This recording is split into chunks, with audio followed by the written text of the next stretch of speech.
Tem dias que a gente se arruma com cuidado, escolhe cada detalhe, acredita que merece aquele momento, e a vida decide virar tudo de cabeça para baixo num único instante. Esta é a história de uma mulher que descobriu, no lugar mais improvável do mundo, que a força que ela mais precisava já estava dentro dela o tempo todo. Prepare o seu coração. Antes de começarmos essa história incrível, não se esqueça de curtir o vídeo, se inscrever no canal O Homem de Ouro e contar pra gente nos comentários de onde você está ouvindo essa história. Eu me lembro do cheiro. Esse é sempre o detalhe que as pessoas esquecem de mencionar quando falam sobre o próprio casamento, mas o cheiro é o que ficou gravado mais fundo na minha memória. Era uma mistura de lírio branco, a minha flor favorita, que eu tinha escolhido pessoalmente no ateliê da Dona Vera, lá no Mercado Municipal de Curitiba, numa tarde de sábado 2 meses antes, com aquele perfume adocicado de vela de baunilha que a cerimonialista havia espalhado por todo o salão. Era quase tarde quando eu terminei de me arrumar no quarto reservado para a noiva, no andar de cima do Espaço Victória, um casarão reformado no bairro de Água Verde que tinha me roubado o coração na primeira visita, quando as portas de madeira trabalhada se abriram e o sol da tarde entrou em diagonal, pelas janelas altas, e eu pensei, aqui. Eu fiquei me olhando no espelho por um tempo que eu não sei dizer quanto foi. O vestido era de renda portuguesa, com decote barco e cauda curta, que a costureira Marta tinha levado quase 4 meses para terminar, com 3 provas e 2 ajustes de cintura. Cada ponto daquela renda parecia uma promessa que eu mesma tinha feito a mim mesma, que eu merecia isso, que depois de tudo, depois dos anos de apartamento dividido com 3 pessoas para pagar as contas, das noites estudando para concurso com o ventilador barulhento como única companhia, depois de tudo que a vida tinha cobrado de mim, eu merecia um dia assim. Você está absolutamente linda, Lorena, disse a minha mãe, Conceição, com a voz embargada enquanto ajeitava o último alfinete no véu com dedos que tremiam levemente. Ela tinha os olhos vermelhos desde de manhã cedo, quando a gente chegou juntas ao espaço.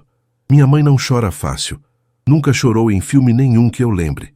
Ver ela assim, com as bochechas molhadas e o batom quase desaparecido de tanto ela ficar passando a língua nos lábios de nervoso, me fez apertar o buquê mais forte.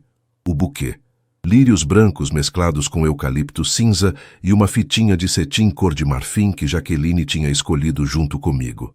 A Jaque, minha melhor amiga desde os 17 anos, quando a gente se conheceu na fila do RU da Federal, esperando o bandejão com fome de 2 dias, porque a bolsa ainda não tinha caído.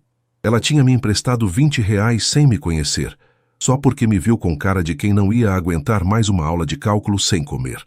Não perguntou meu nome primeiro, só enfiou a nota na minha mão. E desde aquele dia, a gente nunca mais ficou muito tempo longe uma da outra. Ela era minha, madrinha de casamento. Ela tinha me ajudado a escolher o vestido, o buffet, a trilha sonora. Ela estava lá quando eu conheci o Murilo, numa roda de bar no Batel, 3 anos antes. E foi ela que me cutucou no cotovelo e disse em voz baixa, "Para de fingir que você não está olhando para ele." Ela foi quem me disse, quando eu liguei para ela às 2 da manhã, em pânico dizendo que estava apaixonada e não sabia o que fazer com isso, que eu devia ligar para ele no dia seguinte e parar de inventar desculpa para não ser feliz. Ela sabia de tudo. Ela era parte de tudo. Ela foi checar as flores no salão, disse minha prima Cleonice, que estava sentada num canto com o celular nas mãos. Falou que volta já, eu sorri. Claro, a Jaque estava cuidando de tudo até o último segundo. Era exatamente o tipo de coisa que ela fazia. Lá fora, eu ouvia o murmúrio suave dos convidados se acomodando. Eram 62 pessoas. Eu sabia de cor porque tinha feito a lista 3 vezes, cortado e recolocado nomes, discutido com a minha sogra numa ligação tensa sobre os primos que ela queria encaixar de última hora. 62 pessoas que eu amava, ou que faziam parte da vida do Murilo. 62 testemunhas do momento mais bonito da minha vida. A música começou. Era uma versão instrumental de uma música que eu e o Murilo tínhamos dançado na primeira vez que saímos juntos, num bar aqui em Curitiba mesmo, daqueles com madeira velha no chão e cerveja gelada na caneca, e uma banda tocando num canto. Quando aquele som chegou até mim, aquelas notas que eu conhecia de cor, eu senti meu coração subir na garganta, do jeito bom, daquele jeito que parece que você vai explodir de dentro para fora de tanta felicidade e não tem como segurar. Meu pai, Armindo, apareceu na porta com a gravata já torta para o lado esquerdo. Meu pai nunca soube colocar gravata, e isso é uma das coisas que eu mais amo nele, com os olhos brilhando de um jeito que me fez desviar o olhar por um segundo, porque se eu ficasse olhando, eu ia chorar e estragar tudo. É hora, sua filha. Eu olhei para ele por um segundo longo, para a gravata torta, para os olhos brilhando, para as mãos grandes que tinham me ensinado a nadar, quando eu tinha 6 anos e que agora estavam ali, estendidas para mim, me oferecendo o braço para eu atravessar o corredor de flores. Eu engoli em seco e tomei o braço dele. Eu respirei fundo. O corredor que levava até o salão tinha o piso de madeira escura encerada que rangia levemente a cada passo, e eu ouvia cada estalo embaixo dos meus saltos de cetim, como se fosse o tic-tac de um relógio contando os últimos segundos de uma vida e os primeiros de outra. Quando as portas do salão se abriram, o cheiro de lírio bateu em mim de novo, mais concentrado, misturado com o perfume sobreposto de tantas pessoas reunidas no mesmo lugar. As luzes eram quentes, daquele amarelo dourado que faz todo mundo parecer bonito. Os arranjos brancos nas cadeiras criavam um corredor de flores que eu tinha imaginado na minha cabeça centenas de vezes. Mas a realidade era mais bonita do que qualquer imagem que eu tinha construído. Sempre é. O Murilo estava lá no fim do corredor, de terno cinza escuro, com uma flor de lapela combinando com o meu buquê. O cabelo arrumado de um jeito que ele claramente tinha tentado domar com produto, porque as pontas ainda insistiam em se levantar do lado direito do jeito que sempre faziam. Eu vi ele me ver, vi o momento exato em que o olhar dele me encontrou, aquela fração de segundo em que o rosto de uma pessoa se abre completamente antes de ela lembrar que está sendo observada. Vi o sorriso começar pelos olhos antes de chegar à boca, e eu sorri de volta. Apertei mais o braço do meu pai e dei o primeiro passo. Eu não sei em que momento a Jaqueline se moveu. Eu só percebi quando já estava perto do altar, quando o padre Edmilson tinha acabado de abrir o livro sagrado com aquele gesto sério e cerimônico que os padres têm, quando o murmúrio dos convidados já tinha se transformado em silêncio de respeito. Eu percebi, porque vi o Murilo desviar o olhar de mim por uma fração de segundo. Só isso. Para um lado. Eu segui o olhar dele. Jaqueline estava de pé. Não estava sentada na cadeira de madrinha como deveria. Estava de pé 2 passos à frente dos outros convidados, com as mãos entrelacadas na frente do corpo, os nós dos dedos brancos de tanta força. Ela estava olhando para o Murilo com uma expressão que eu nunca tinha visto no rosto dela antes. Uma expressão que eu levei um segundo para reconhecer, porque era o tipo de coisa que a gente conhece quando sente em si mesma, mas nunca espera encontrar no rosto de outra pessoa olhando para o homem que você ama. Murilo, disse ela. A voz saiu baixa, mas o salão estava completamente silencioso e aquela palavra chegou em cada canto. Eu preciso dizer uma coisa antes que seja tarde demais. O mundo inteiro parou. Eu ouvi alguém prender a respiração. Acho que fui eu. Eu te amo. Jaqueline engoliu em seco. A garganta dela se moveu visivelmente. Eu sei que não devia. Eu sei que não é a hora nem o lugar. Mas eu te amo há mais tempo do que eu sei nomear. E se eu deixar esse momento passar sem dizer, eu não vou conseguir me perdoar. Você merece saber. Eu olhei para o Murilo. 5 segundos. 5 segundos que eu consigo reviver de olhos fechados até hoje, com nitidez de fotografia. O queixo dele levantou levemente. Os olhos não piscaram. Ficaram fixos nela com uma intensidade que eu tinha visto antes, mas nunca direcionada assim. O peito subiu e desceu uma vez, fundo. A mão que segurava a minha apertou, ou afrouxou. Nunca consigo ter certeza quando me lembro. E ele não disse nada. 5 segundos de hesitação. Diante do altar, no dia do nosso casamento. Era tudo o que eu precisava saber. O padre Edmilson disse alguma coisa que eu não ouvi. Alguém do fundo do salão soltou um murmúrio. Eu senti o braço do meu pai se firmar mais forte no meu. como se ele soubesse que eu estava prestes a escorregar. Mas eu não escorreguei. Algo aconteceu dentro de mim, naquele momento, que eu não sei nomear completamente. Não foi só raiva. Foi como se um vidro rachasse devagar, mas em vez de implodir, ele simplesmente assentasse, ficasse quieto, e do outro lado do vidro rachado aparecesse uma clareza fria e perfeita que eu nunca tinha sentido antes. Eu abaixei os olhos para o buquê que segurava, os lírios brancos, cada flor escolhida com cuidado, cada detalhe pensado, planejado, sonhado por mim. Eu dei 2 passos em direção a Jaqueline. Ela me olhou. Os olhos dela estavam molhados, e havia no rosto dela uma expressão que misturava terror com algo que eu levei tempo para entender. Alívio. Como se ela tivesse carregado aquilo por tanto tempo que tirar do peito, mesmo daquele jeito, mesmo ali, era algum tipo de libertação para ela. Eu estendi o buquê para ela, com calma, com as 2 mãos, como quem entrega um presente para o qual finalmente encontrou o destinatário certo. E ela pegou, e eu virei as costas. Eu saí, pelo corredor central daquele salão, com 62 pares de olhos cravados em mim, com o cheiro de lírio me seguindo a cada passo, com o rangio ritmado da madeira embaixo dos meus saltos de cetim, ecoando como se fosse o único som existente no mundo. Meu pai tentou me alcançar pelo braço. Eu soltei a mão dele com gentileza, sem pressa, sem raiva, e continuei andando. Eu não chorei ali dentro. Guardei isso para depois. As portas do salão se fecharam atrás de mim com um som suave, quase educado, e o silêncio que ficou do outro lado daquela porta era o silêncio mais pesado e mais cheio que eu já ouvi na minha vida inteira. O estacionamento do Espaço Victória ficava nos fundos, atrás de uma cerca viva de ciprestes que bloqueava a vista da rua. Eu me sentei no meio-fio lá, no asfalto frio de julho, com o vestido de renda portuguesa espalhado ao redor de mim, como se eu fosse uma flor que alguém tinha arrancado e jogado no chão. Os saltos eu tinha tirado já no corredor e eles estavam do meu lado, apontando para direções diferentes, como se também não soubessem mais para onde ir. O frio de Curitiba em julho é seco e honesto, aquele que entra pelo nariz e desce até o peito, que faz a garganta arder levemente e obriga a gente a respirar mais devagar. Eu não tinha pego casaco. O vestido era de manga curta. Eu não senti o frio por um bom tempo. Eu não sentia quase nada por um bom tempo.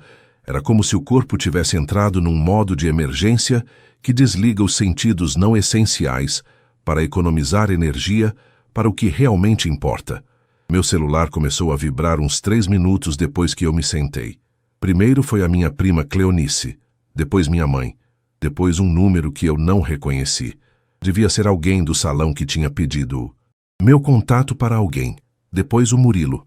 Eu coloquei no modo silencioso e fiquei olhando para o aparelho vibrar no asfalto como um inseto que não consegue parar de se mover. Havia algo quase absurdo naquilo. O mundo inteiro tentando entrar em contato, e eu sentada no asfalto de um estacionamento de casarão com um vestido de 4 meses de costura e os pés descalços. Foi a Cleonice que me achou primeiro. Ela sempre foi a mais rápida da família, de raciocínio, de pernas, de reação. Ela apareceu pelos fundos do casarão com um casaco de lã dobrado nos braços, o batom quase desaparecido, os olhos apertados do jeito que ela faz quando está segurando alguma coisa muito forte por dentro. Achei você, ela disse. Só isso. Ela colocou o casaco nos meus ombros, sem pedir licença. Depois se sentou do meu lado, no meio-fio, com o vestido de madrinha amassando no asfalto sem o menor cuidado. E ficou quieta. Minha prima Cleonice é uma mulher de poucas palavras, e naquele momento isso era exatamente o que eu precisava.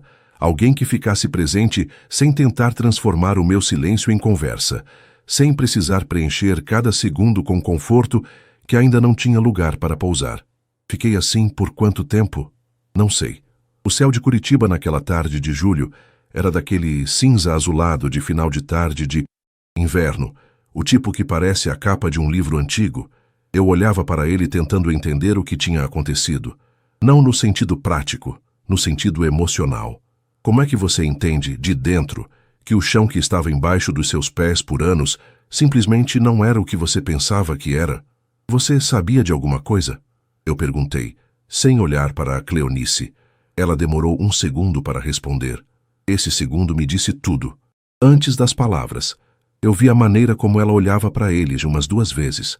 Ela disse devagar, como quem escolhe cada palavra antes de soltá-la. Num aniversário do Augusto, ali uns 6 meses atrás. E numa vez que você saiu mais cedo de um jantar e eles ficaram.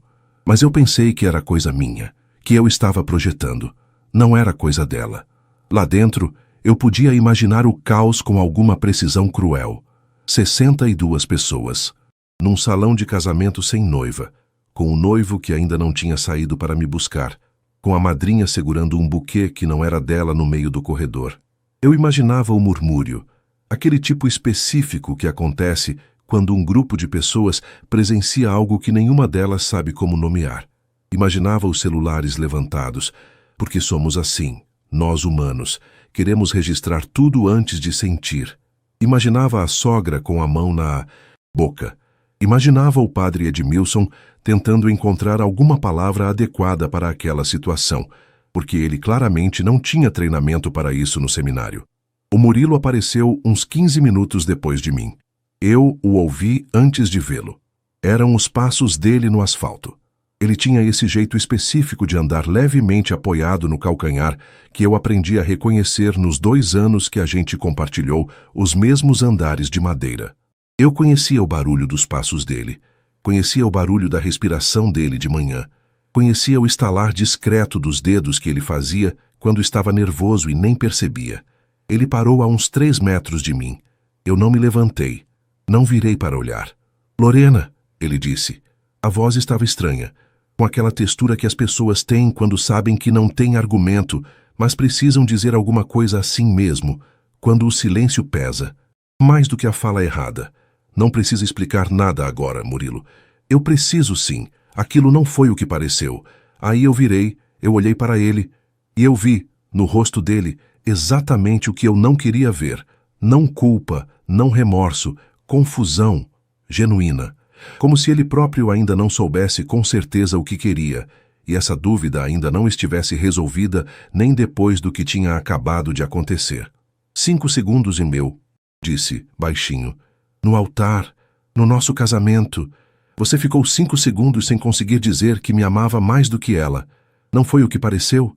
Ele abriu a boca, fechou, abriu de novo. Eu fiquei em choque, Lorena. Aquilo foi um choque absurdo.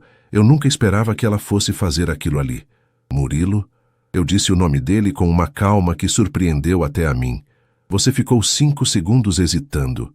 No altar. Isso é, tudo o que eu preciso saber.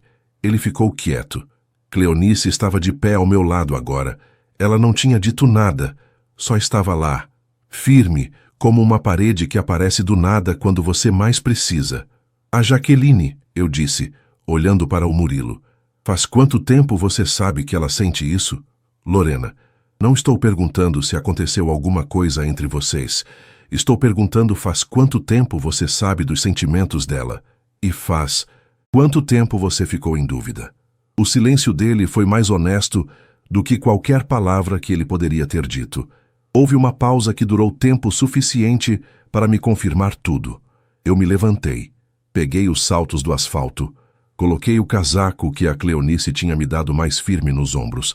O asfalto estava frio embaixo dos meus pés descalços e eu senti esse frio subindo pelo tornozelo, pelo calcanhar, como um aterramento, como se aquela frieza concreta fosse a coisa mais real que eu tinha sentido o dia inteiro. Eu vou ficar na casa da minha mãe essa semana, eu disse. A chave do apartamento está na minha bolsa, que está no quarto de noiva lá dentro. Você pode pegar depois que todo mundo for embora. Lorena, não faz isso. A gente precisa conversar. Boa noite, Murilo.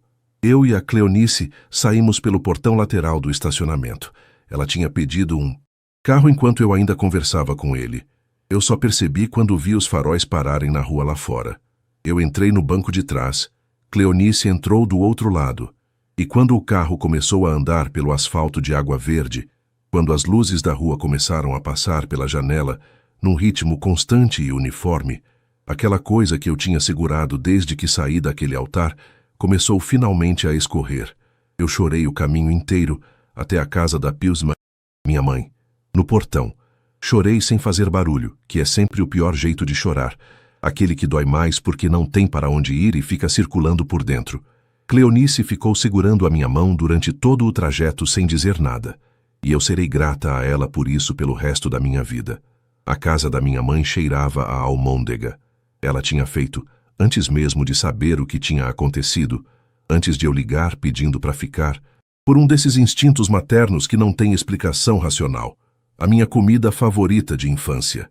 Eu entrei pela porta, sentei na cadeira da cozinha, que sempre foi minha desde que eu me entendo por gente, e comi em silêncio enquanto ela ficava parada perto do fogão, fingindo que estava com alguma coisa para fazer, e de vez em quando colocava a mão no meu ombro por um segundo.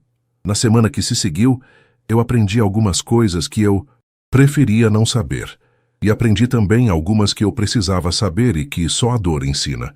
Aprendi pela Cíntia, uma amiga do nosso grupo que ficou do meu lado sem vacilar desde o primeiro dia, que a Jaqueline tinha contado para pelo menos 3 pessoas que havia uma coisa complicada com o Murilo. Não diretamente, mas com aquelas meias palavras que as pessoas usam quando querem que alguém pergunte mais. Ninguém me contou, porque ninguém queria ser portadora de uma notícia dessas. Aprendi também, numa manhã de terça-feira, que solidão dentro de uma cama de casal é diferente de qualquer outro tipo de solidão. Que o espaço vazio do outro lado tem uma presença própria, uma ausência que pesa. Que eu ficava dormindo no meu lado com as costas viradas para o centro da cama, como se o espaço do outro lado fosse algo que eu precisasse proteger ou evitar. Aprendi, pelo próprio Murilo, em uma conversa por mensagem 10 dias depois, porque eu precisava resolver questões práticas sobre o apartamento que a gente alugava juntos, que eles tinham se beijado uma vez, há 6 meses, numa festa que eu não fui porque estava de plantão. Uma vez, como se isso fosse uma unidade de medida que tornasse a coisa menor. Eu li essa mensagem sentada na mesma cadeira de cozinha da minha mãe, com uma xícara de café que tinha esfriado antes de eu chegar até ela, e pensei: uma vez foi suficiente para plantar uma dúvida que durou 6 meses. Uma vez foi suficiente para alguém hesitar 5 segundos num altar. Aprendi que dor não avisa quando vai passar. Ela simplesmente recua, de pouco em pouco, como uma maré que baixa devagar demais para perceber no momento, até que um dia você olha para trás e vê que já está mais longe da beira do que imaginava ser possível chegar. E aprendi que às vezes a coisa mais corajosa que você pode fazer dentro de um salão cheio de gente, diante das pessoas que você mais ama, no dia que você mais planejou, é simplesmente virar as costas e sair com a cabeça erguida. Porque manter a dignidade quando tudo desmorona é a única vitória que ninguém pode tirar de você. Antes de terminarmos essa história incrível, confira se assiste no canal O Homem de Ouro. Se inscreva. Deixe o like e diga para a gente nos comentários de onde você é.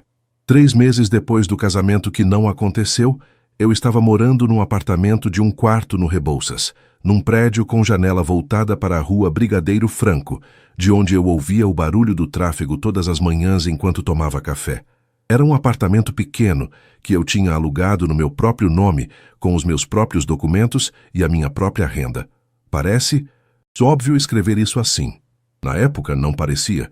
Eu tinha passado quase 2 anos pensando em a gente quando tomava qualquer decisão. Onde a gente vai morar, o que a gente vai comprar para a cozinha, quando a gente vai visitar os pais. Voltar a pensar em eu foi um processo que levou mais tempo do que eu esperava e foi mais libertador do que eu imaginava que seria. Não é que eu fosse melhor do que a gente, é que eu era meu. E eu tinha esquecido como isso era. O apartamento do Rebouças eu decorei com calma, aos poucos, com as coisas que eu gostava e só. Nada tinha sido escolhido pensando em agradar alguém ou evitar algum comentário. A estante era daquele tom de madeira clara que o Murilo nunca gostou. O tapete da sala era cor de terracota, que ele teria chamado de exagerado demais. As plantas, eu tinha 4 agora, todas vivas, o que por si só já era uma conquista considerável para mim. Ficavam espalhadas na janela do quarto, perto da luz da tarde. De manhã, quando eu acordava e via o sol chegando nelas, havia uma satisfação silenciosa nisso que eu demorei um tempo para reconhecer Como felicidade simples. A felicidade simples tem esse jeito de se esconder entre as coisas grandes até que você aprende a procurá-la nas pequenas. No trabalho, as coisas tinham tomado um rumo que eu não esperava. Eu trabalhava numa empresa de arquitetura e interiores no centro de Curitiba, como gestora de projetos, e 3 semanas depois do casamento, numa terça-feira de manhã completamente comum, meu chefe, o Augusto, me chamou na sala dele e fechou a porta. O que nunca era bom sinal, mas dessa vez foi. Eu sei que você passou por uma coisa muito difícil, ele disse, direto como sempre foi, sem enrolação. E por isso mesmo eu quero te oferecer isso agora, porque eu acho que você precisa de algo para se dedicar de verdade, algo que seja completamente seu. Era a coordenação de um projeto grande, uma reforma de um espaço cultural no bairro São Francisco, um casarão histórico que uma fundação privada queria transformar numa galeria e centro de eventos. Prazo de 8 meses. Orçamento que era 3 vezes maior do que qualquer coisa que eu tinha gerenciado antes. Era assustador do jeito certo. Eu aceitei na mesma hora, antes de terminar de ouvir os detalhes. Aqueles 8 meses foram os mais intensos da minha carreira. Eu chegava cedo, 6h30, 7 da manhã às vezes. Ficava até o escritório escurecer lá fora. Aprendi coisas que o meu curso não tinha me ensinado. Errei algumas vezes e corrigi sem drama. Briguei com o fornecedor e resolvi sem ranço. Havia dias em que eu saía do escritório tão cansada que adormecia no sofá antes de jantar, com o notebook ainda aberto na mesa de centro e uma xícara de chá que eu tinha esquecido de tomar. Esses eram, estranhamente, os dias em que eu dormia melhor. Quando o espaço cultural foi inaugurado, numa quinta-feira chuvosa de abril, com as luzes novas iluminando as paredes de tijolos históricos que a gente tinha decidido deixar aparentes depois de 3 reuniões calorosas com a fundação, com o piso de cimento queimado que eu tinha escolhido pessoalmente depois de testar 7 amostras, eu fiquei parada na entrada por um tempo que eu não consegui medir. Olhando, a chuva batia nas janelas novas lá de dentro e o barulho dela misturado com as vozes dos convidados criava uma acústica que eu não tinha planejado, mas que ficou perfeita. Era meu. Não no sentido de propriedade, no sentido de que eu tinha colocado algo de mim ali que não ia embora quando eu saísse. O Augusto veio até mim naquele momento e ficou parado do meu lado, olhando para o salão cheio de gente. Você fez isso, ele disse. Eu não respondi nada. Não precisava. As notícias sobre o Murilo e a Jaqueline chegavam de forma fragmentada, como sempre chegam essas coisas, por meio de uma frase solta que alguém deixa escapar sem querer, de uma foto que aparece no perfil de um conhecido em comum, de um sabia que eles, dito num almoço de família. Eu ouvia com a mesma calma com que se ouve a previsão do tempo de uma cidade em que você não mora mais. Soube que eles tinham ficado juntos formalmente uns 2 meses depois do casamento. Soube que a mãe do Murilo não aprovou. O que, pensando bem, era a única coisa naquela história que não me surpreendeu absolutamente nada. Soube que alguns dos amigos em comum tinham se afastado dos dois, não necessariamente por minha causa, mas porque ninguém gosta muito de conviver perto de uma história que começa com traição, mesmo que não seja diretamente afetado por ela. E soube, pelo próprio Murilo, que me mandou uma mensagem num sábado de manhã que eu guardo no celular não por mágoa, mas porque ela me diz alguma coisa verdadeira. Lorena, eu sei que não tenho direito de pedir nada, mas eu precisava te dizer que eu entendo agora o que você fez naquele dia e que eu fui um idiota. Espero que você esteja bem, você merece estar. Eu li a mensagem 3 vezes. Depois coloquei o celular na mesa da cozinha, fui regar as minhas plantas e continuei o meu dia. O que acontece com a Jaqueline é a parte da história que as pessoas sempre querem saber primeiro, porque acham que é onde está a vingança. E eu entendo esse impulso. Faz sentido querer saber se quem errou pagou por isso. Mas a verdade é que o que aconteceu com a Jaqueline foi apenas uma consequência natural das escolhas que ela fez. Não fui eu que causei. A vida simplesmente seguiu. A gente não se falou mais depois daquele dia. Ela tentou me ligar 2 vezes na semana seguinte. Eu não atendi. Ela mandou uma mensagem longa que eu li até o fim e que terminava dizendo que ela tinha perdido o controle dos sentimentos e que me pedia perdão. Eu não, respondi. Não por raiva, né? Ou não só por isso, mas porque eu genuinamente não tinha mais nada a dizer. A amizade que a gente construiu em mais de uma década tinha terminado naquele corredor, quando ela ficou de pé com as mãos entrelacadas e fez a escolha que fez. Eu não tenho como reconstruir aquilo, e também não quero. Não toda ruptura precisa ser remendada.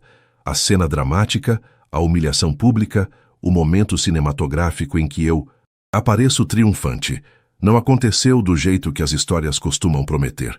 O que aconteceu foi mais silencioso e, na minha opinião, muito mais real. Eu estava num evento de arquitetura em novembro, numa galeria no Batel, um daqueles vernissagens com vinho branco e mesa de frios que todo profissional da área frequenta mesmo quando não está com vontade. Eu estava conversando com uma arquiteta de São Paulo que eu tinha conhecido num projeto colaborativo quando os vi entrando juntos pela porta de vidro. Ela estava com um vestido que eu conhecia. Ela tinha comprado numa tarde em que a gente saiu juntas, antes do casamento, numa loja na Rua 15. O Murilo estava de blazer escuro, o cabelo domado do jeito que ele conseguia manter por algumas horas, antes das pontas voltarem. Eles pareciam um casal que está tentando parecer bem. Existe uma diferença entre parecer bem e estar. Bem que se vê de longe quando você já esteve nos dois lugares. Eu os vi antes de eles me verem.